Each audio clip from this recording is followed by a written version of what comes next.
여러분 혹시 시래기 좋아하시나요? 저는 시래기를 너무 좋아해서 시래기가 들어간 음식을 가리지 않고 참 좋아하는데요. 시래기는 요즘처럼 찬바람이 불기 시작할 때 떨어진 면역력 증진에 특히 좋은 식재료입니다. 푸른 무청을 겨우내 말렸다가 갓 지은 밥에 고소하고 향긋한 시래기나물을 올려서 한 입 크게 드시기도 하고, 시래기를 가득 넣어 구수한 된장국이나 감자탕, 고등어 또는 코다리 조림으로 드시기도 하지요. 풍부한 영양소와 비타민을 가득 함유한 시래기가 요즘 건강 음식으로 손꼽히며 각광을 받고 있습니다. 찬바람에 말리는 과정에서 식이섬유가 무려 3배나 증가하고 암 예방 효과가 무려 10배나 뛰어나지는 최고의 식품인데요. 그런데 이렇게 맛도 좋고 몸에 좋은 시래기도 어떤 음식과 어떻게 먹느냐에 따라서 내 몸에 보약이 될 수도, 반대로 독이 될 수도 있다고 하는데요.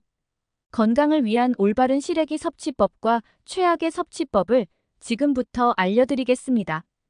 차근차근 끝까지 확인하시고 가족들에게 좋은 정보 공유하셔서 우리 가족 모두의 건강을 함께 지켜냅시다.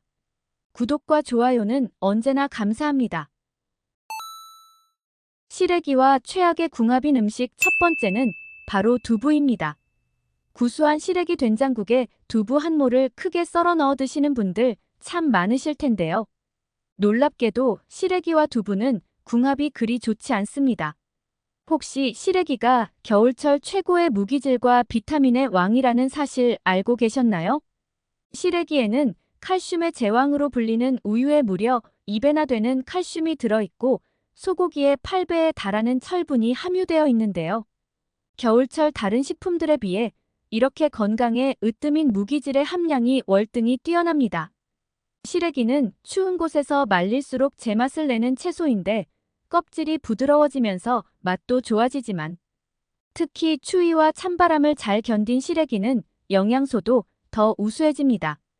그 중에서도 특히 장 건강에 좋은 식이섬유는 건조 과정에서 무려 34배나 높아져서 시래기의 35% 이상을 차지하게 되는데요. 이때 시래기 속의 칼슘과 철분 그리고 식이섬유가 함께하면 대장암 예방에 엄청난 효능을 발휘합니다. 일단 우리 몸에서 무기질과 식이섬유가 부족하면 대장 속에 염증을 유발하고 유해균이 번식하게 되는데요. 따라서 장 건강이 나빠지고 소화 능력이 뚝 떨어져 버리는 것이죠. 이럴 때 시래기를 드시면 영양소를 가득 보충해주고 대장 속 노폐물과 염증 물질까지 모두 흡착해서 배출하니 시래기는 대장 건강을 위한 최고의 식품인 것입니다. 그런데 이렇게 좋은 시래기를 두부와 드시면 아무 소용이 없어지는데요. 그 이유는 바로 두부 속의 피틴산 성분 때문입니다. 이 피틴산이 시래기에 가득한 칼슘과 같은 미네랄을 몸 밖으로 배출시켜버리기 때문이지요. 그러니 앞으로는 시래기와 두부를 따로 드셔서 각각의 영양소를 모두 챙겨 드시길 권장드립니다. 시래기와 최악의 궁합 두 번째는 바로 위장이 약하신 분들입니다. 시래기가 위장에 참 좋다고 잘 알고 계실 텐데요. 맞습니다. 시래기 속의 소화 효소들이 같이 먹은 식품들, 특히 녹말을 분해하는 효소인 아밀라제가 많아 탄수화물을 분해하여 소화를 좋게 하는 것이죠. 게다가 시래기에는 무보다 무려 10배나 되는 식이섬유가 가득하니 장의 운동을 촉진하고 변비를 개선해서 장 속의 노폐물을 싹 제거해줍니다. 그런데 시래기는 장 건강에 참 좋지만 위장과 소화기관이 약하신 분들께는 좋지 않습니다. 지나치게 많은 양의 섬유소는 오히려 소화에 오랜 시간이 걸리도록 해서 기능을 악화시킬 수 있기 때문인데요. 결국 만성 소화불량은 물론 복부 팽만감을 유발해서 장 건강을 악화시킬 수 있는 것이죠. 또 시래기 자체가 찬성질을 가지고 있기 때문에 무리를 줄 수 있는데요. 그렇다면 장이 약하신 분들이 시래기를 안전하게 섭취할 수 있는 방법에는 무엇이 있을까요? 시래기의 겉껍질을 한번 까서 부드럽게 잘 불리고 잘 삶아 드시면 됩니다. 무엇보다도 불리는 과정이 특히 중요합니다. 시래기를 찬물에 불리면 너무 오래 걸리고 그렇다고 뜨거운 물에 불리면 영양소가 파괴되기 때문에 미지근한 물에 단시간 내에 불려야 하는데요. 40도 정도의 물에 1시간 정도 불리고 또 1시간 정도 푹 삶아주시면 됩니다. 식초를 조금 넣어서 삶아주시면 산 성분이 시래기를 좀 더 연하게 하고 시래기의 누린내를 없애 식감을 좋게 만들어주니 꼭 기억해 주시기 바랍니다. 시래기와 최악의 궁합 마지막 세 번째는 신장이 약한 분들입니다. 시래기는 식이섬유가 가득해서 장 건강에 참 좋고 당뇨 예방에도 매우 훌륭한 음식입니다. 바로 음식물의 소화 흡수를 천천히 하도록 해서 식후 혈당이 급격히 상승하는 것을 막아주는 것이죠. 게다가 칼슘과 인이 서로 함께 작용하여 골밀도를 올려주니 골다골증 예방과 뼈 건강을 위해 최고입니다. 또 치아를 튼튼하게 하니 잇몸과 치아 건강을 위해서 꼭 드셔야 한답니다. 그리고 무청 시래기가 밖에서 말려지면서 햇빛을 듬뿍 받고 자라 비타민 D가 가득해지는데요. 이 비타민 D가 칼슘이 몸에 더 잘 흡수될 수 있도록 도와주니 더욱더 좋은 것입니다. 그런데 이렇게 좋은 시래기도 신장이 약한 분들께는 독이 될 수도 있습니다. 요즘 당뇨합병증으로 신장이 약해진 분들이 참 많은데요. 이런 경우 시래기를 많이 드시면 시래기 속의 인성분이 몸속 칼슘을 밖으로 배출시키게 되고 오히려 골다골증을 불러오는 부작용이 생길 수 있는 것이죠. 그렇다면 신장이 약한 분들은 시래기를 드시면 안 될까요? 그렇지 않습니다. 방법이 있습니다. 시래기와 최고의 궁합인 음식 첫 번째 들깨입니다. 날이 추워지면서 시큰거리는 관절염과 무릎 통증 그리고 신경통으로 고생하시는 분들이 많으시죠? 이런 분들은 시래기와 들깨를 함께 드시면 최고의 보약이 될 수 있습니다. 물론 들깨 그 자체에도 칼슘이 듬뿍 들어있기도 하지만 특히 들깨 속 오메가3가 시래기와 들깨 속의 칼슘이 몸에 잘 흡수될 수 있도록 도와주는 것이죠. 게다가 몸속 칼슘이 밖으로 유출되지 않도록 막아주기까지 한답니다. 또한 들깨와 시래기의 조합은 치매 예방에도 좋습니다. 앞서 신장이 약한 분들이 시래기를 드시면 이니 몸속의 칼슘을 뺏어가니 문제가 된다고 말씀드렸는데요. 이는 딱 그 단점만 해결되면 뇌 건강의 특효입니다. 바로 이니 뇌세포의 구성 요소로 치매 예방을 위한 최고의 성분인 것이죠. 게다가 시래기에 가득한 칼륨이 뇌에 산소를 보내는 역할을 하는데요. 따라서 뇌의 기능을 올려주는 것이죠. 바로 이때 들깨와 시래기를 함께 드시면 불포화 지방산이 가득하니 좋고 특히 들깨의 지방질의 90% 이상이 리놀레산으로 이루어져 있는데요. 이 성분이 뇌의 신경을 자극해서 기억력을 개선하고 인지 능력을 크게 향상시키는 것입니다. 그러니 앞으로는 시래기와 들깨가루를 나물로 무쳐 드시거나 들기름을 살짝 뿌려 고소하게 드셔서 뇌 건강 효능까지 가득 챙기시길 권장드립니다. 시래기와 최고의 궁합인 음식 두 번째는 된장입니다. 콩으로 만든 두부는 안 좋다면서 된장은 좋다고 하니 의아하신 분들 계신가요? 두부와 된장의 발효 과정에 차이가 있기 때문입니다. 놀랍게도 된장의 발효 과정에서 시래기의 좋은 미네랄을 뺏어갔던 피틴산 성분이 파괴되는 것이죠. 따라서 시래기와 된장을 함께 드시면 콩의 건강 효능까지 챙기실 수 있을 뿐만 아니라 서로의 시너지 효과가 또 엄청납니다. 시래기와 된장을 함께 드시면 노화 방지 항산화 성분이 무려 36배나 증가합니다. 게다가 장 건강에 좋은 것은 물론이고 기적의 항암 보약이 되는데요. 시래기에는 글루코시놀레이트 항암 성분이 들어있습니다. 암을 유발하는 발암물질과 노폐물을 완전히 없애주고 암세포의 증식과 전이 그 자체를 억제해버리는 것이죠. 그런데 딱 한 가지 단점이 있습니다. 바로 시래기에는 단백질이 부족하다는 것인데요. 이때 된장을 함께 드시면 콩의 대두 단백질이 영양학적으로 완벽히 보완해주고 시래기의 군내까지 없애주니 맛의 궁합도 훌륭합니다. 게다가 나이가 들면서 단백질 합성이 안 되니 탈모도 생기고 피부 탄력과 근육량이 떨어지는 것인데요. 된장 속 함유된 비오틴이 단백질의 합성을 촉진하여 노년의 근감 소증을 해결하고 탄탄한 근육까지 챙기실 수 있습니다. 반면 된장에 가득한 나트륨을 시래기 속 칼륨이 배출시켜주니 서로를 보완해주는 완벽한 궁합이 아닐 수 없죠. 그러니 앞으로는 시래기를 두부와 드시기보다는 된장과 함께 구수하게 끓여 시래기국으로 드셔도 좋고 시래기 된장 조림이나 무침으로 드시길 추천드립니다. 시래기와 최고의 궁합 마지막 세 번째는 바로 감자입니다. 여러분은 감자탕에 시래기를 가득 넣어 드시지 않으셨나요? 또 예로부터 쌀밥 대신 감자와 시래기를 뭉근히 끓여 드시기도 했는데요. 선조들의 건강 식단에는 다 이유가 있습니다. 감자에 가득한 비타민C와 저항성 전분이 대장 속 유해균을 모두 사멸하고 시래기의 칼슘이 몸에 모두 잘 흡수되도록 도와주기까지 하는 것이죠. 시래기는 겨울 최고의 비타민 보고인데요.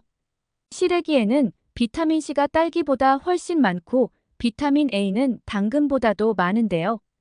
또 기적의 항산화 성분인 베타카로틴까지 듬뿍 들어있습니다.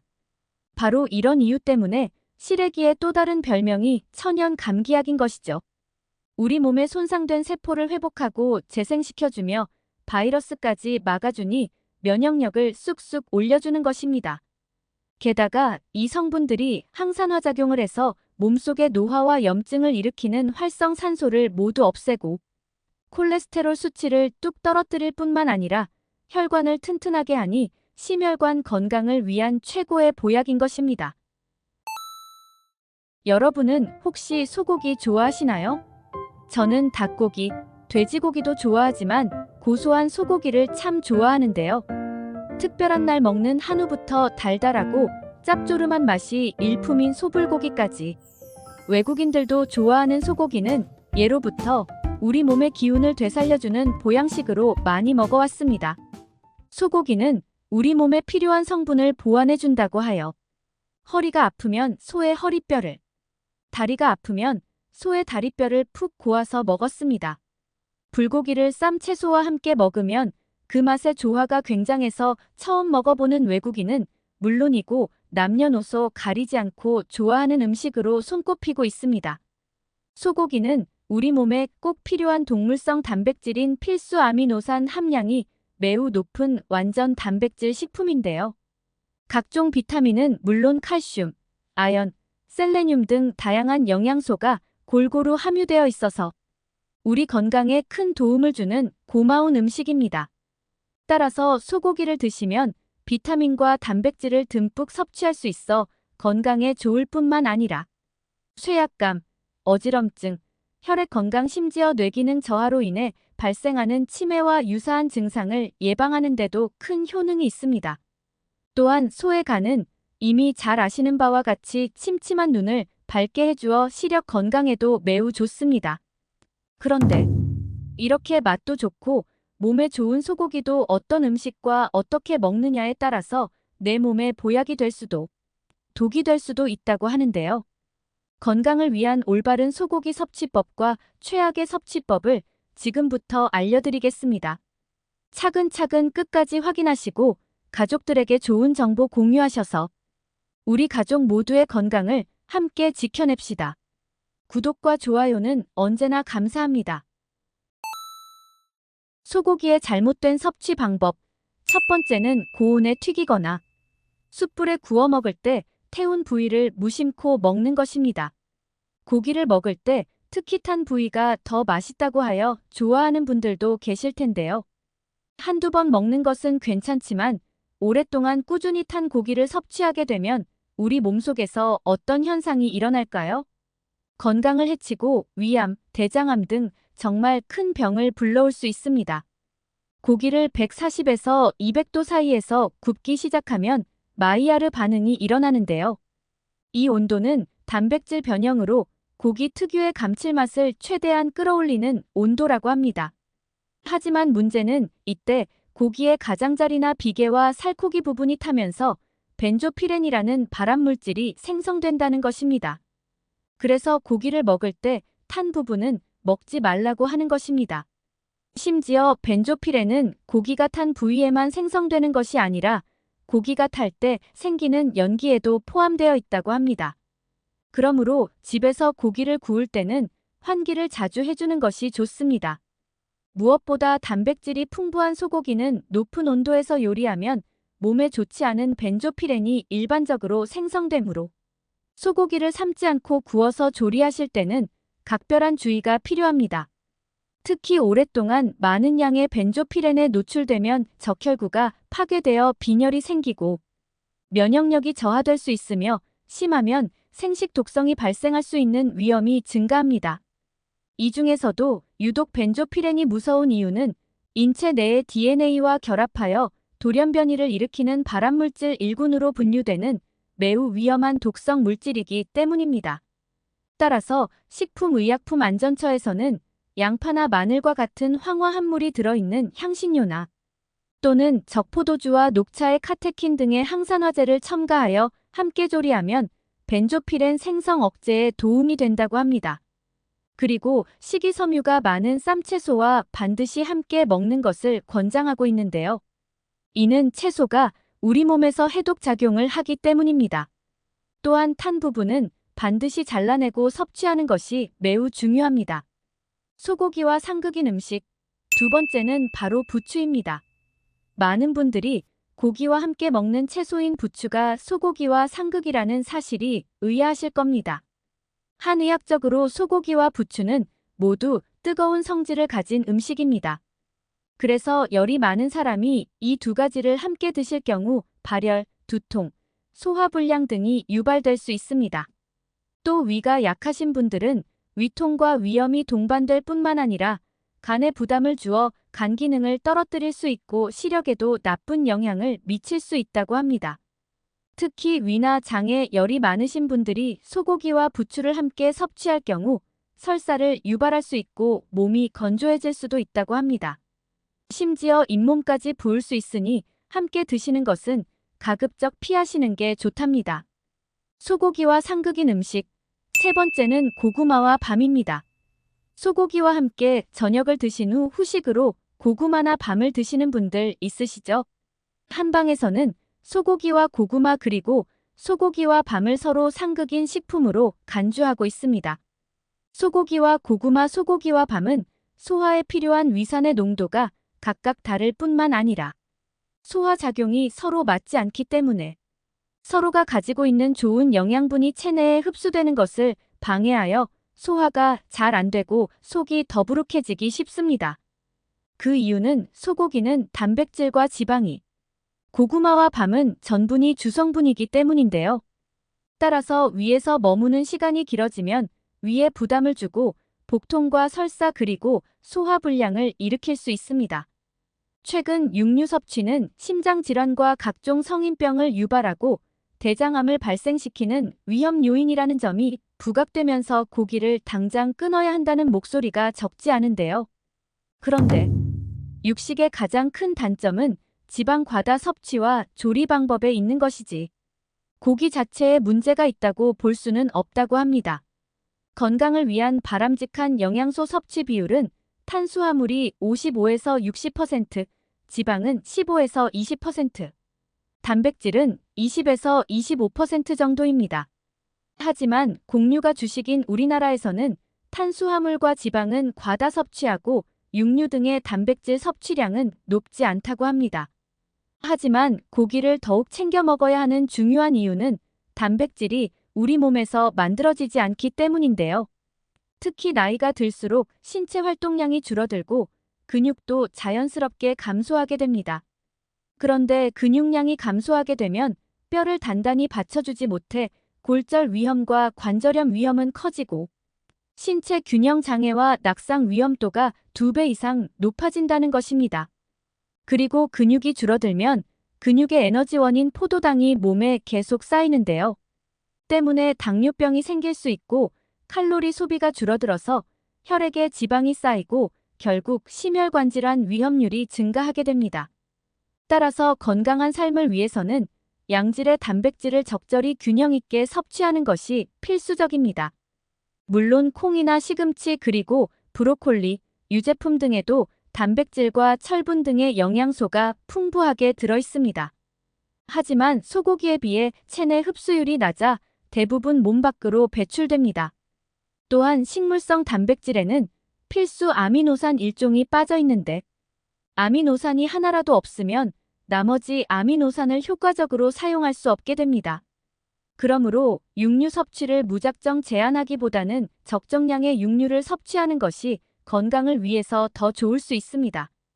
그러니 건강한 육식을 위해서는 지방 함량이 낮은 살코기 위주로 드시는 것이 중요하며 수육처럼 삶거나 쪄서 섭취하는 것이 장수와 건강을 위해 지켜야 하는 필수 식습관이 되겠습니다. 그렇다면 소고기와 함께 드시면 몸에 보약이 되는 최고 음식은 무엇이 있을까요? 소고기와 궁합이 좋은 음식. 첫 번째는 레드 와인입니다. 소고기와 와인을 함께 섭취하면 입맛을 돋워줄 뿐만 아니라 소화액이 분비되어 소화를 도와줍니다. 와인에는 쓴맛과 떫은 맛을 주는 탄닌과 카테킨 등으로 구성된 폴리페놀이라는 성분이 다량 함유되어 있는데요. 바로 이 폴리페놀은 세포의 노화와 손상을 초래하는 체내의 활성산소를 제거해주는 항산화제 역할을 합니다. 또 혈관 속에서 피가 응고되는 혈전을 억제해주는 역할을 하여 동맥경화와 심장병의 위험을 예방해줍니다. 그래서 히포크라테스는 와인에 물과 향유를 섞어서 두통, 소화장애, 신경통, 해열작용 등 질병 치료에 사용하기도 했다고 합니다. 이런 이유에서 오래전부터 서양에서는 레드 와인이 건강에 좋은 술이라고 불리우기도 했지요. 소고기와 와인을 함께 드시면 입속에 남아있는 고기의 단백질은 와인의 탄닌 성분이 잡아주고 와인의 떫은 맛은 줄어든다고 합니다. 그래서 맛과 향을 풍부하게 즐길 수 있을 뿐만 아니라 건강에도 좋으므로 소고기와 레드 와인은 서로 궁합이 좋은 음식이 되겠습니다. 소고기와 궁합이 좋은 음식. 두 번째는 깻잎입니다. 소고기는 부위에 따라 다소 차이가 있지만 비타민 A, 비타민 C 성분이 많이 부족한 단점이 있는데요.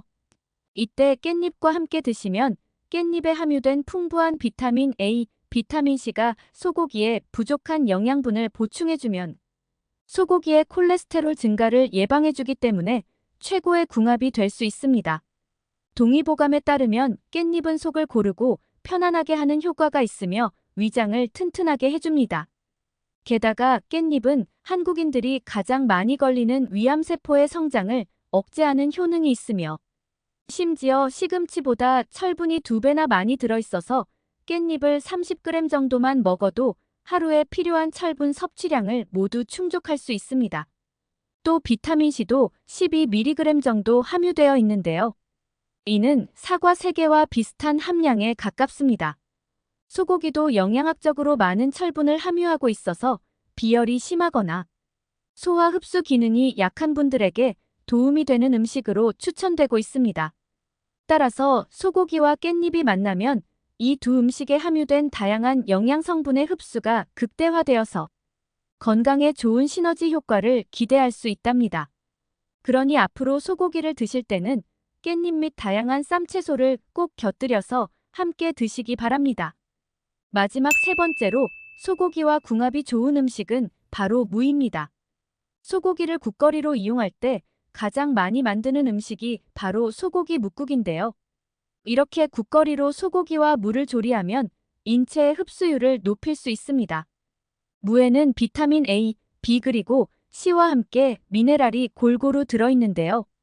이는 추운 겨울에 우리 몸에 부족해지기 쉬운 영양소를 보충해주고 신진대사를 활성화하는 데 효과적입니다.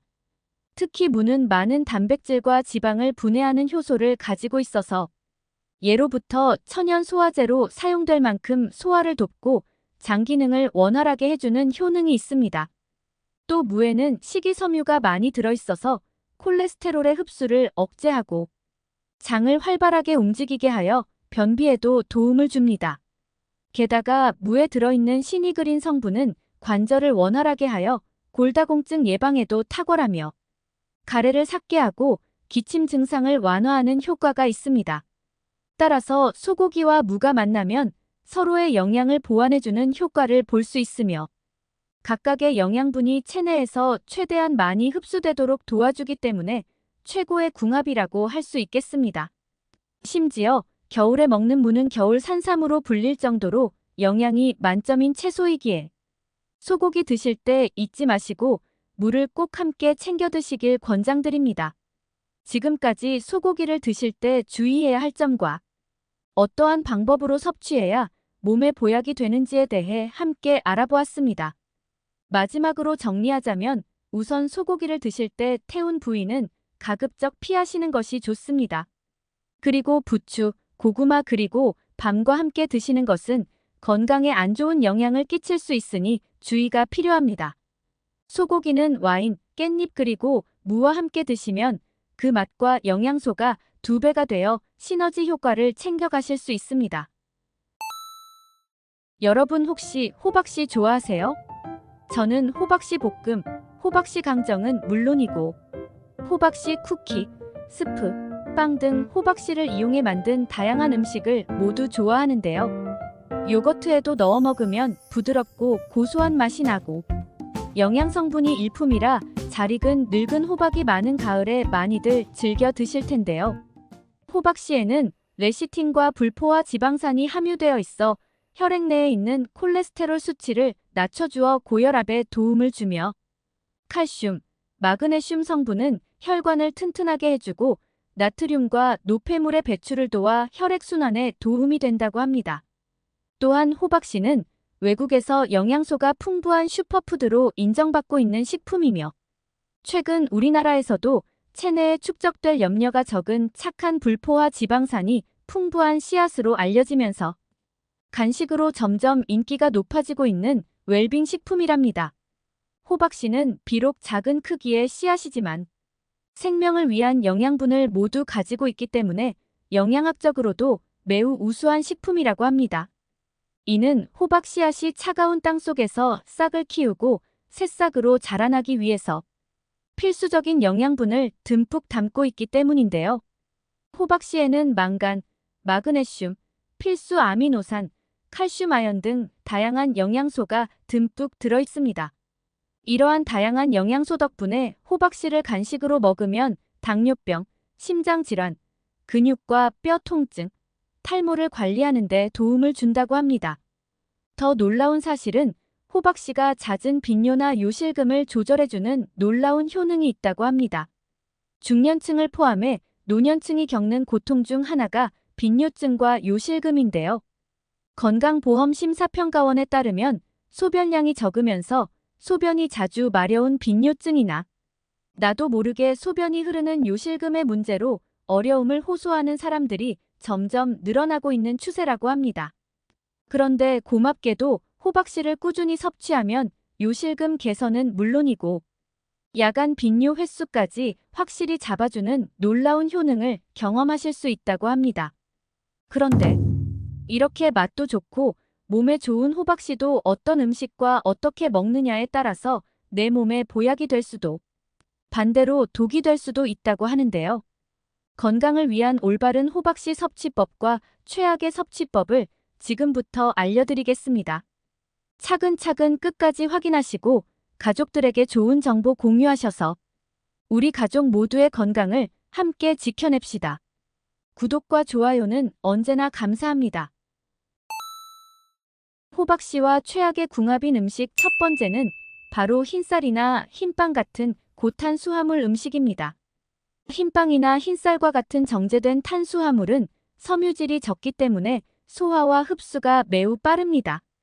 이로 인해 혈당이 급격히 상승하게 되는데 이를 혈당 스파이크라고 합니다. 혈당이 빠르게 오르면 인슐린이 과다하게 분비되고 분비된 인슐린은 혈당을 낮추기 위해 포도당을 세포로 보내는데 이 과정에서 지나치게 많은 포도당이 빠르게 흡수되어 오히려 저혈당 상태가 될 수 있습니다. 이러한 급격한 혈당 변화는 피로와 배고픔을 증가시키며 지속적으로 반복될 경우 당뇨병 또는 비만 등의 건강 문제로 이어질 수 있습니다. 호박씨에는 단백질과 건강한 지방 그리고 섬유질이 들어있어 소화가 느리게 진행됩니다. 이러한 영양소들은 느리게 에너지를 공급해주기 때문에 혈당이 안정적으로 유지되는 데 도움을 줍니다. 그런데 흰빵이나 흰쌀과 같은 정제된 탄수화물을 함께 먹으면 호박씨가 제공하는 느린 에너지 공급과는 상반되는 효과가 발생합니다. 즉 혈당을 빠르게 올리는 탄수화물이 먼저 소화되면서 호박씨의 영양소가 제대로 흡수되지 않거나 그 효과가 감소할 수 있습니다. 예를 들어 아침에 흰빵을 베이스로 한 샌드위치에 호박씨를 추가해 먹었을 경우 처음에는 흰빵에 의해 혈당이 급격히 올라 에너지를 느끼지만 한두 시간 후에는 혈당이 급격히 떨어지면서 피로감을 느끼게 되는 것입니다. 반대로 만약 통곡물빵에 호박씨를 넣어 먹었다면 혈당이 서서히 오르며 일정 시간 동안 지속적으로 에너지를 공급해주기 때문에 배고픔이나 피로감을 덜 느끼실 수 있습니다. 호박씨와 최악의 궁합. 두 번째는 카페인 함량이 높은 커피와 차입니다. 커피를 비롯하여 차에는 보통 카페인이 들어있는데요. 커피 한 잔에는 95에서 200mg 정도의 카페인이 들어있고 홍차 한 잔에는 약 240ml 기준 60에서 112mg, 우롱차 한 잔에는 37에서 55mg, 녹차에는 35에서 45mg 정도의 카페인이 들어있습니다. 그런데 호박씨에는 불포화 지방산인 리놀렌산을 비롯하여 철, 인, 아연, 마그네슘과 칼슘 등이 다량 들어있어서 골다공증과 류마티스 관절염을 예방해주는 자연보호제 역할을 합니다. 그래서 호박씨를 꾸준히 먹으면 뼈 밀도를 증가시켜 뼈를 튼튼하게 해주고 노화로 인한 골다공증을 예방하는데 긍정적인 영향을 줍니다. 게다가 호박씨에는 수면 호르몬인 멜라토닌으로 전환되는 트립토판이 풍부해서 인체가 편안하게 숙면을 취할 수 있도록 도움을 주어 불면증 개선에 매우 효과적입니다. 또한 이 성분은 우울증 완화에도 효과가 좋다고 알려져 있습니다. 따라서 밤에 잠을 설치거나 잠에 들기 힘드신 분들은 잠들기 전에 약간의 탄수화물과 함께 호박씨를 드시면 숙면에 큰 도움을 준다고 합니다. 실제로 트립토판을 매일 섭취하면 불면증을 개선시킨다는 연구 결과가 있습니다. 그런데 카페인 함량이 높은 커피나 차는 수면을 방해할 뿐만 아니라 칼슘과 비타민의 흡수를 방해하는 원인이기도 합니다. 따라서 호박씨를 커피나 차와 함께 섭취하는 것은 가급적 피하시는 게 좋습니다. 식품의약안전처에서 권고하는 성인의 하루 최대 카페인 섭취량은 400mg 이하인데요. 시중에서 판매하는 커피는 제품마다 카페인 함량이 다르겠지만 호박씨와 함께 섭취할 경우 건강을 위해 카페인을 함유하고 있지 않는 차 종류를 선별하여 드시는 것을 권장드립니다. 생강차, 대추차, 페퍼민트, 카모마일과 같은 허브차에는 카페인이 들어있지 않기 때문에 호박씨의 다양한 긍정적인 효능을 유지하며 자유롭게 마실 수 있으니 기억해 주시기 바랍니다. 그렇다면 호박씨와 함께 먹으면 몸에 보약이 되는 음식은 무엇이 있을까요? 호박씨의 올바른 섭취법 첫 번째는 바로 호박씨를 생으로 드시는 것입니다. 호박씨는 생으로 먹을 때 씨앗에 들어있는 영양소를 가장 잘 섭취할 수 있습니다. 특히 호박씨는 우리 몸에 유익한 불포화 지방산인 리놀렌산, 즉 우리에게 익숙한 오메가3와 치매 예방에 좋다고 알려진 레시틴을 풍부하게 함유하고 있습니다. 그런데 이러한 영양 성분들은 우리 몸에서 자연스럽게 만들어지지 않기 때문에 꼭 음식 섭취를 통해 보충되어야 합니다. 특히 두뇌 영양 공급원으로 알려진 레시틴 성분이 부족할 경우 기억력, 판단력, 방향 감각의 감퇴로 인해 치매가 발병될 수도 있습니다. 그리고 불포화 지방산인 리놀레산 부족은 관절 통증을 유발하고 머리가 푸석해지며 손톱이 부러지는 현상과 피부 건조증, 면역력 감소, 피로감과 무기력증 등을 일으킬 수 있습니다. 이렇게 우리 몸에 유익한 영양 성분은 아쉽게도 열을 가하면 파괴될 수 있다는 단점을 가지고 있는데요. 호박씨의 리놀렌산과 레시틴은 혈관 내 콜레스테롤이 쌓이는 것을 막아주고 혈액의 흐름을 원활하게 해줌으로써 동맥 경화를 예방해주기도 합니다. 또 간의 해독 기능을 좋게 하며 그 안에 지방이 축적되는 것을 막아주기 때문에 간 건강에 매우 유익한 역할을 해줍니다. 이러한 이유에서 호박씨는 생으로 드시는 것이 가장 좋다고 합니다. 호박씨를 생으로 드실 때는 보관 중에 곰팡이 독소가 발생하지 않았는지 잘 살피는 것이 중요합니다. 신선하고 냄새가 나지 않으며 곰팡이가 피지 않는 호박을 섭취해야 장에 더욱 유익하기 때문입니다. 혹시 생으로 드시기 어려우면 프라이팬에 살짝 볶아서 드시거나 아니면 오븐에서 약 170도 정도의 낮은 온도로 살짝 구워서 드셔도 좋습니다. 판매되고 있는 호박씨를 구매하려고 하신다면 농약이나 유해 물질에 오염되지 않은 유기농 호박씨를 추천드립니다. 구입하신 호박씨는 간식 또는 각종 샐러드에 뿌려 드시면 맛과 영양을 모두 챙기실 수 있습니다. 다만 호박씨는 100g당 열량이 566칼로리로 고칼로리 식품에 포함됩니다. 따라서 너무 많은 양을 한 번에 먹게 되면 비만의 원인이 될 수 있고 복통과 소화불량 그리고 설사를 유발할 수도 있으니 반드시 주의가 필요합니다. 특히 다이어트 하시는 분들의 경우 호박씨는 오히려 역효과를 낼 수 있으니 섭취를 피하시는 것이 좋습니다. 또 호박씨에는 칼륨 성분이 풍부한데요. 호박씨 100g당 칼륨 함량은 730mg 정도가 함유되어 있어 신장 기능이 약하신 분들도 주의가 필요합니다. 호박씨 하루 적정량은 한 줌 정도입니다.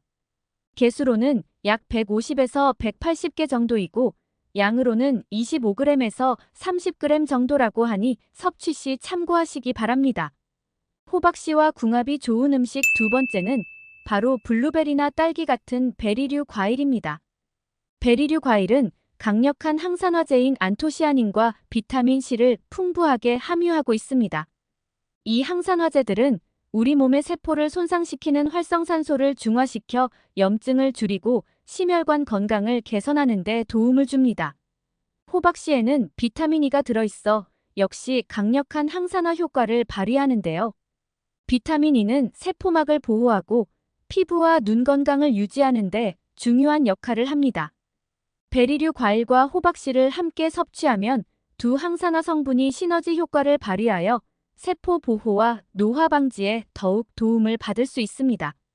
베리류에 들어있는 비타민 C는 콜라겐 생성을 촉진해 피부 탄력을 유지하는 데 중요한데요.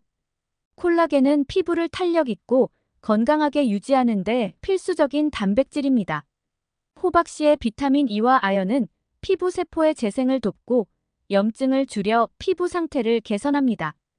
따라서 두 식품을 함께 섭취하면 피부 노화 방지와 피부 건강 유지에 좋은 효과를 볼 수 있겠습니다. 호박씨와 궁합이 좋은 음식 세 번째는 우유와 요거트입니다.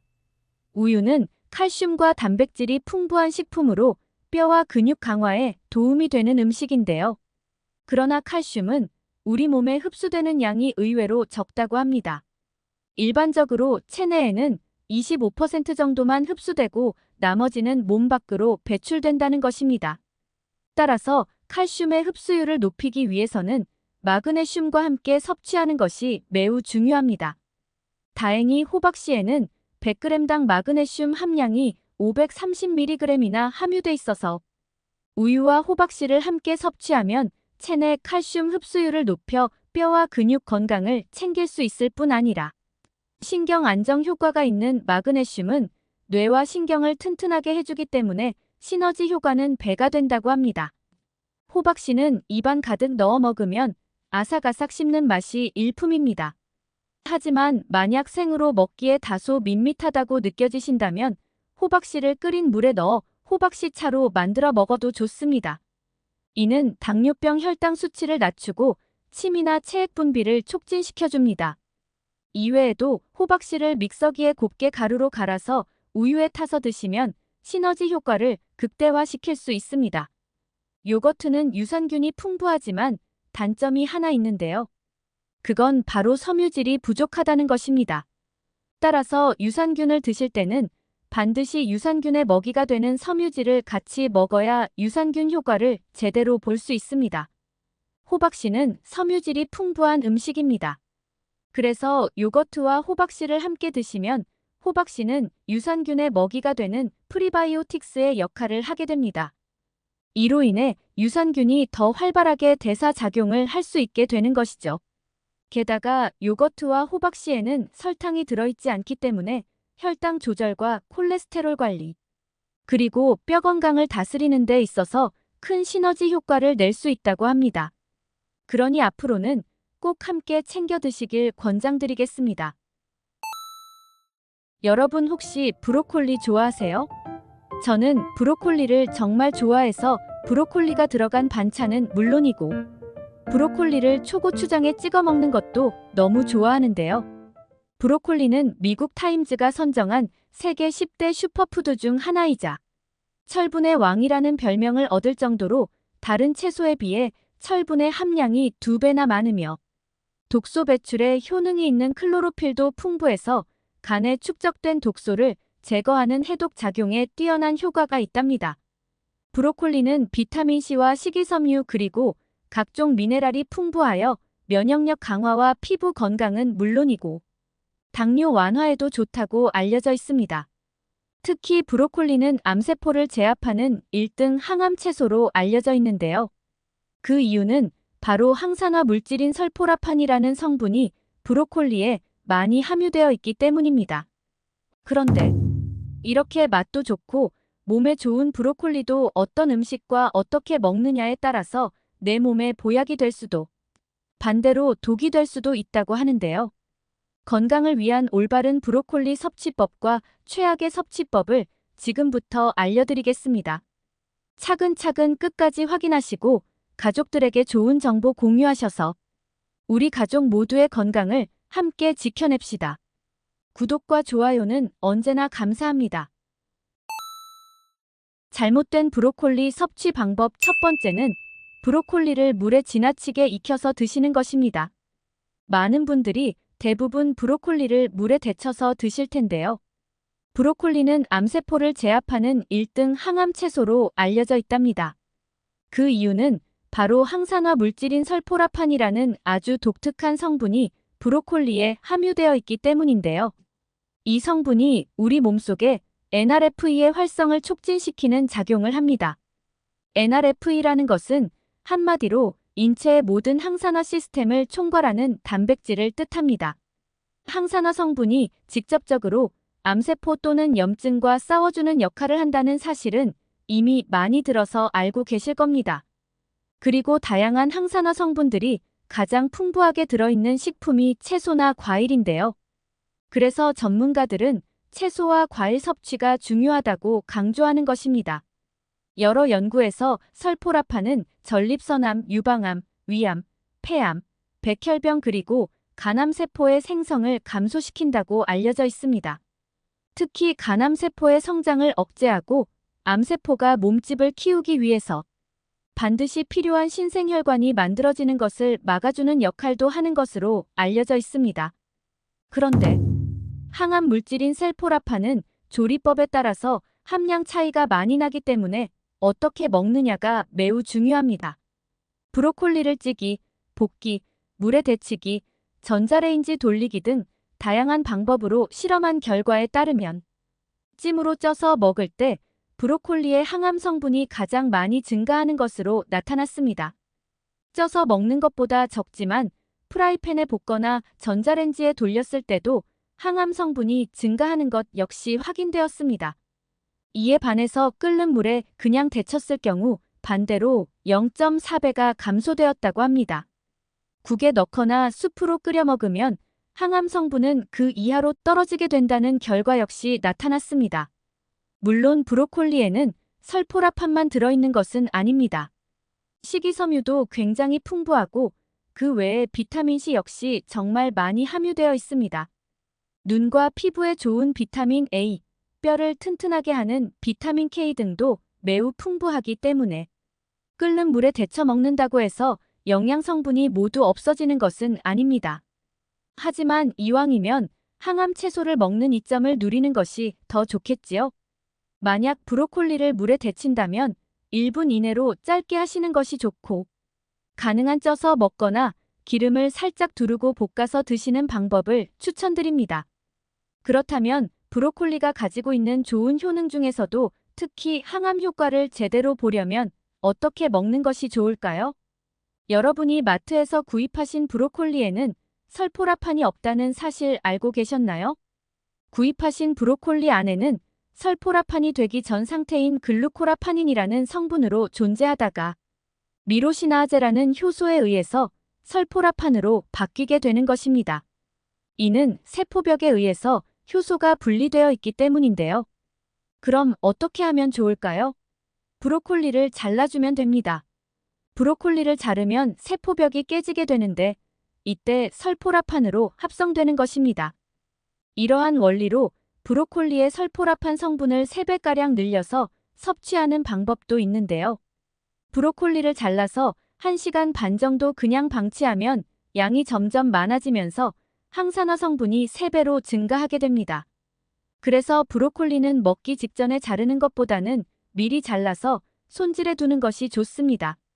브로콜리와 상극인 음식 두 번째는 바로 초고추장입니다. 많은 분들이 브로콜리를 초고추장에 찍어 드실 텐데요. 그런데 브로콜리와 초고추장은 궁합이 그리 좋은 음식이 아니랍니다.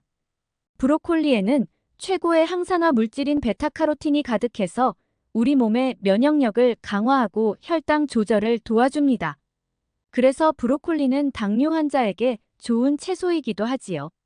브로콜리 자체의 당지수는 15로 매우 낮은 수준이기 때문에 마음 놓고 드셔도 될 정도인데요. 당뇨 환자의 식후 혈당을 떨어뜨리려면 밥 먹기 전에 브로콜리 몇 조각을 먼저 먹고 식사를 하시면 도움이 될 수 있습니다. 브로콜리와 함께 즐겨 먹는 초고추장은 식초, 설탕, 마늘, 참깨 등을 추가하여 만든 양념인데요. 브로콜리를 초고추장과 함께 먹을 경우 식초의 산성에 의해 베타카로틴과 좋은 비타민들이 파괴되는 영양 손실이 발생하게 됩니다. 결국 건강을 위해 브로콜리를 챙겨 드셨지만 아무 소용이 없게 되는 것이죠. 그러니 브로콜리를 섭취할 때는 초고추장보다 고추냉이나 겨자에 찍어 드시는 것이 더 좋습니다. 특히 당뇨 완화를 위해 브로콜리를 섭취할 때는 잊지 마시고 고추냉이나 겨자에 찍어 드시는 것을 추천드립니다. 브로콜리와 상극인 경우 세 번째는 심장 질환으로 인해 혈전 용해제를 복용하시는 분들입니다. 브로콜리는 혈압을 감소시키는 칼륨이 풍부하며 항산화 성분과 다량의 칼슘도 함유되어 있어 고혈압 예방에 좋다고 알려져 있습니다. 실제로 브로콜리를 꾸준히 섭취하면 심장 및 동맥의 혈압이 낮아지고 스트레스가 줄어드는 효과가 입증되었습니다. 그런데 브로콜리는 비타민 K가 풍부해서 와파린의 혈액 응고 억제 작용을 방해할 수 있습니다. 고혈압이나 고지혈증 치료제는 혈액을 묽게 하여 혈전 생성을 방지하는 역할을 하는 반면 브로콜리는 혈액을 응고시켜 혈관 내의 출혈이나 상처를 치유하는 효과가 있습니다. 따라서 약의 효과를 감소시킬 수 있으니 브로콜리를 과잉 섭취하거나 주스로 농축해서 드시는 방법은 피하시는 것이 좋습니다. 또한 처방약 복용 후 약 2시간이 지난 후에 브로콜리를 섭취하는 것이 안전합니다. 건강한 성인의 경우 브로콜리를 적정량 섭취하는 것은 특별한 문제가 되지 않지만 하루 권장량을 초과하지 않도록 주의해야 합니다. 일반적으로 건강한 성인의 경우 하루에 1컵 정도의 브로콜리가 적당한 섭취량이라고 알려져 있습니다. 하지만 개인의 건강 상태와 식습관에 따라 권장량은 달라질 수 있으므로 식단에 포함되는 채소의 종류와 양을 적절하게 조절하는 것이 중요합니다. 갑상선 기능 저하증이 있는 분들도 브로콜리를 섭취하실 때 주의하시는 게 좋은데요. 브로콜리가 대사되는 과정에서 고이트로젠이라는 성분이 만들어지는데 이 성분이 갑상선 호르몬 생성에 영향을 줄 수 있기 때문입니다. 따라서 갑상선 기능 저하증이 있으신 분들은 브로콜리를 과다 섭취할 경우 증상을 악화시킬 수 있으니 주의하시길 권장드립니다. 그리고 브로콜리는 한의학적으로 냉한 성질을 가지고 있습니다. 그래서 장이 차거나 장이 예민한 분들이 과잉 섭취할 경우 소화 기능에 부담을 주어 복통 및 설사를 유발할 수 있습니다. 특히 과민성 대장 증후군이나 소화장애가 있는 분들은 브로콜리 섭취량을 조절하시길 추천드립니다. 그렇다면 브로콜리와 함께 먹으면 좋은 음식에는 무엇이 있을까요? 추천드리는 브로콜리와 궁합이 좋은 음식은 바로 토마토입니다. 토마토 역시 브로콜리와 마찬가지로 세계 10대 건강식품 중 하나이며 토마토의 항암 효과는 베타카로틴보다 더욱 강력하다고 알려져 있는데요. 그러므로 브로콜리와 토마토를 함께 섭취하면 뛰어난 항암 효과를 낼 수 있습니다. 특히 토마토에 함유된 라이코펜은 브로콜리와 함께 섭취할 때 그 흡수율이 증가하는데요. 발표된 연구 결과에 따르면 전립선암과 유방암 등 여러 종류의 암세포를 파괴하는 놀라운 효능을 보여주는 최적의 조합이라고 합니다. 브로콜리는 치매 예방에도 도움이 됩니다. 브로콜리 속에 들어있는 인돌이라는 성분이 치매를 유발하는 베타아밀로이드의 생성을 막고 몸 밖으로 배출시켜서 기억력을 개선시키는데 도움이 된다고 알려져 있습니다. 게다가 브로콜리는 한의학적으로 뇌를 튼튼하게 하고 뇌와 척수를 둘러싸고 있는 뇌척수액을 채워주는 효능이 있는 음식 약재로 쓰이고 있다고 합니다. 토마토에 함유된 칼슘, 철분, 비타민 B 등도 두뇌 활동을 좋게 하며 혈행을 조절하는 데 필수적인 영양 성분이 골고루 들어있어서 치매 예방을 위해 더없이 좋은 영양 보물 창고가 아닐 수 없습니다. 브로콜리와 토마토는 마늘 및 올리브 오일, 그리고 굴소스와 함께 브로콜리 토마토 볶음으로 만들어 드시면 맛과 영양을 모두 챙기실 수 있습니다. 오늘 내용을 다시 한번 정리하면 먼저 브로콜리는 끓는 물에 지나치게 익혀서 드시는 것보다 되도록 쪄서 먹거나 기름을 살짝 두르고 볶아서 드시면 항암 효과를 극대화하실 수 있습니다. 또한 브로콜리는 초고추장 대신 고추냉이나 겨자와 함께 먹는 것이 당뇨 완화를 위한 좋은 섭취 방법이 되겠습니다. 고혈압이나 고지혈증 치료제를 복용하시는 분들의 경우 브로콜리 섭취와 약 복용 시간 사이에 최소한 2시간 정도의 간격을 두는 것이 안전합니다. 브로콜리는 토마토와 함께 드시는 것이 맛과 영양분을 모두 챙길 수 있는 방법이며 동시에 항암 효과를 극대화시키는 방법이 되겠습니다. 여러분 혹시 고추 좋아하세요? 저는 고추로 만든 반찬이나 고추가 들어간 음식을 모두 좋아하고 무엇보다 아삭하고 매운 청양고추를 생으로 먹는 것을 정말 좋아하는데요. 입안이 얼얼해지면서 깔끔한 느낌이 정말 일품이고 매운맛을 좋아하는 분들에게는 모든 음식에서 빠지지 않는 필수 식재료이죠. 고추에는 놀랍게도 사과의 18배나 되는 비타민C가 풍부하게 포함되어 있을 뿐만 아니라 항산화 작용의 최고인 베타카로틴, 식이섬유 등 각종 영양소가 풍부합니다. 이런 성분들은 우리 몸의 산화를 막아 노화 방지에 도움을 주고 뇌세포의 노화도 방지해 주어 치매 예방에도 효과가 좋습니다. 게다가 고추의 매콤한 캡사이신이 혈액순환을 도와 몸속 신진대사를 활발하게 해주고 여름철 잃기 쉬운 식욕을 회복시켜주기 때문에 건강을 위해서 반드시 챙겨 드셔야 하는 식품이 될 수 있습니다.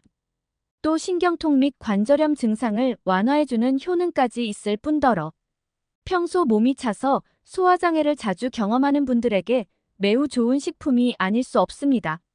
그런데 이렇게 맛도 좋고 몸에 좋은 고추도 어떤 음식과 어떻게 먹느냐에 따라서 내 몸에 보약이 될 수도 반대로 독이 될 수도 있다고 하는데요.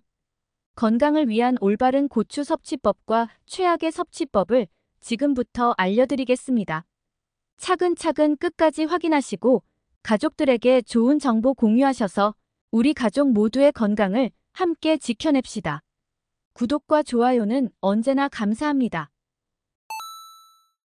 고추와 최악의 궁합인 음식 첫 번째는 바로 쌈장입니다. 아삭한 고추를 쌈장에 푹 찍어 먹으면 맛도 좋을 뿐만 아니라 몸에 활기까지 불어넣어주니 정말 최고의 궁합이라 생각하셨을 텐데요. 쌈장에 들어있는 된장은 건강에 참 좋은 발효식품이지만 이렇게 고추를 찍어 드시는 것은 사실 그리 좋지 않습니다. 이유는 쌈장에 가득한 나트륨과 설탕 그리고 입맛을 돋우는 인공조미료 때문입니다. 앞서 말씀드린 것처럼 고추는 비타민의 보고라고 불릴 정도로 가득한 양의 비타민 C, 비타민 B 그리고 비타민 A가 들어있습니다. 특히 풋고추 100g에는 비타민 C가 약 50mg 정도 들어있습니다. 이는 비타민 C 함량이 높은 오렌지와 비슷한 양인데요. 이렇게 풍부한 비타민 C로 인해 노화 방지와 피로 회복부터 시력 개선 효과까지 기대할 수 있는 것이죠. 또한 고추에는 단백질과 지질, 식이섬유, 칼슘 등에 이르기까지 영양분이 정말 골고루 함유되어 있는 최고의 식품이기도 합니다. 그리고 쌈장에 들어있는 된장은 항암 효과가 뛰어난 식품인데요. 실제로 암 예방 10대 수칙 중에 된장을 꼭 섭취하라는 이야기도 있답니다. 발효 과정을 거친 쌈장 속의 된장은 몸속에서 암세포가 성장하는 것을 막아주고 혈액 속에서 콜레스테롤을 제거해줍니다. 그런데 문제는 쌈장 속에 들어있는 나트륨과 설탕이 고추에 가득 들어있는 비타민을 파괴한다는 것입니다. 고추를 쌈장과 함께 드시면 그만큼 효능이 떨어지게 되는 것이죠. 물론 적절한 나트륨과 설탕 섭취는 노폐물 배출이나 에너지 공급을 위해서 필요합니다. 그러나 우리의 식단은 이미 소금과 설탕이 많은 반찬과 과일이 가득하기 때문에 특히 주의하셔야 합니다. 고추와 최악의 궁합. 두 번째는 식초입니다. 최근 물에 식초와 고춧가루를 타서 마시는 다이어트 방법이 한창 인기를 끌었던 적이 있었는데요. 고춧가루의 캡사이신이 다이어트의 특효약이라고 알려져서 드셨겠지만 이는 위에 자극을 줄 수 있는 위험한 방법입니다. 물론 고추는 소화를 도와주고 위장을 보호해주는 역할을 한다고 알려져 있습니다. 그래서 고추는 실제로 활명수와 같은 소화제의 원료로 쓰일 만큼 소화에 탁월한 효능이 있습니다. 심지어 고추의 캡사이신은 뇌세포의 노화를 막고 뇌세포를 재생시키는 효과까지 있다고 합니다. 치매의 원인 중 하나가 뇌세포막이 산화되고 노화되면 손상되기 때문인데요. 이때 고추를 드시면 뇌세포의 노화를 막고 인지기능이 떨어지는 것을 막아주게 됩니다. 따라서 치매 예방을 위해서라도 고추는 꼭 챙겨 드셔야 하는데요. 그런데 과도한 캡사이신의 섭취는 위점막에 상처를 낼 수 있고 위에 무리를 줄 수 있습니다. 더욱이 식초와 드시면 부작용은 더욱 더 위험해질 수 있게 되는 것이죠. 심지어 다이어트를 위해 공복에 드시는 경우도 있는데요. 이는 정말 위험하니 주의하셔야 합니다. 최악의 고추 섭취법 세 번째는 바로 고지혈증이나 고혈압약을 복용하시는 분들입니다. 매운맛을 즐겨 드시는 분들에 따라 기침을 자주 하는 경우가 많은데요. 이렇게 매운맛의 부작용으로 기침을 호소하시는 분들이 고혈압약인 ACE 억제제를 복용할 경우 기침이 더 악화될 수 있습니다. 그렇기 때문에 고혈압약을 복용하시는 분들이라면 고추를 섭취하는 것은 가급적 피하시길 권장드립니다. 또한 고지혈증 약에는 콜레스테롤의 합성을 억제하는 스타틴 계열의 약물이 포함되어 있는데요. 스타틴은 고추에 가득한 베타카로틴 성분과 상충되고 약물의 효능을 감소시킬 수 있습니다. 만약 고추를 드신다면 약을 섭취한 후 약 2시간 정도의 시간차를 두시고 고추를 드시기 바랍니다. 그렇다면 고추와 함께 먹으면 영양을 극대화시키며 몸에 보약이 되는 음식은 무엇이 있을까요? 지금부터 고추와 궁합이 좋은 음식에 대해 알아보겠습니다. 고추와 궁합이 좋은 음식. 첫 번째는 바로 멸치입니다. 멸치볶음에는 고추가 빠질 수 없는데요. 고추의 매콤한 맛이 멸치와 어우러져서 감칠맛이 한층 더해지기 때문이죠. 그런데 멸치와 고추는 맛에서만 궁합이 좋을 뿐 아니라 영양학적인 측면에서도 탁월한 조합입니다. 칼슘의 제왕이라고 불리는 멸치에는 칼슘을 비롯하여 인이라는 무기질도 포함되어 있는데요. 이는 우리 몸속에서 비타민과 효소를 활성화하여 활력 가득한 에너지를 만들어주고 곳곳에 전달하는 역할을 합니다. 하지만 칼슘의 흡수를 방해한다는 단점이 있습니다. 이때 멸치와 고추를 함께 드시면 고추에 가득한 철분이 멸치의 칼슘 흡수를 도와 흡수율을 높여줍니다. 또한 멸치에는 건강에 좋은 불포화 지방산이 가득 포함되어 있는데요. 멸치의 지방 성분이 고추에 함유된 기적의 항산화 성분인 베타카로틴 흡수를 최대 8배까지 끌어올려 준다고 합니다. 이래서 고추와 멸치가 찰떡궁합이라 하는 것이죠. 하나 팁을 드리자면 고추의 베타카로틴은 지용성 성분이라서 멸치와 함께 기름에 살짝 볶아주시면 영양분 효과를 극대화할 수 있답니다. 또한 세포의 산화를 막아주기 때문에 면역력이 강화되고 피부 미용은 물론이고 노화 방지까지 모두 누리실 수 있습니다. 고추와 궁합이 좋은 음식. 두 번째는 두부입니다. 두부와 고추의 조합은 암 예방은 물론이고 탈모 개선을 위한 기적의 식단입니다. 이는 두부에 포함된 다양한 성분들이 고추의 주요 항암 물질과 시너지 효과를 발휘하기 때문인데요.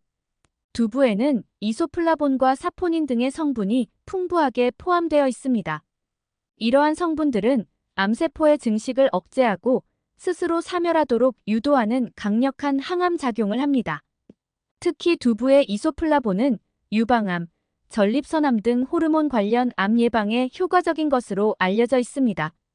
이처럼 두부 자체에도 항암 효과를 지닌 성분들이 포함되어 있기 때문에 고추와 함께 드시면 고추의 항암 효과를 최대 10배까지 끌어올려 줄 수 있다고 합니다.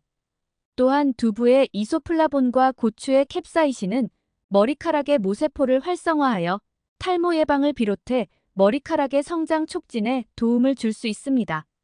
그러니 앞으로는 고추와 두부를 꼭 함께 드시길 추천드립니다. 고추와 궁합이 좋은 음식. 세 번째는 바로 가지입니다. 국민농업과학원에 따르면 가지에는 안토시아닌이라는 항산화 성분이 풍부하여 몸속 염증을 유발하는 활성산소를 제거하는 강력한 효능이 있는 것으로 보고되고 있습니다. 또한 뇌혈관 속 노폐물을 분해하는 작용을 하여 혈압과 당뇨 수치를 낮춰줄 뿐만 아니라 고지혈증과 비만으로 힘들어하는 분들에게 큰 도움이 된다고 합니다. 게다가 눈의 망막 구성 성분인 로놉신을 만드는 역할을 하여 눈 건강에 도움을 주며 시력 개선에 좋은 효과가 있습니다. 따라서 고추와 가지를 함께 드시면 서로가 가지고 있는 항산화 성분이 극대화되어 고혈압, 심근경색, 동맥경화, 뇌졸중 등 각종 심혈관 질환 개선과 노화 예방에 탁월한 효능을 기대하실 수 있겠습니다. 더 나아가 암세포 증식을 억제하며 전이를 방지하는 강력한 효능까지 발휘됩니다.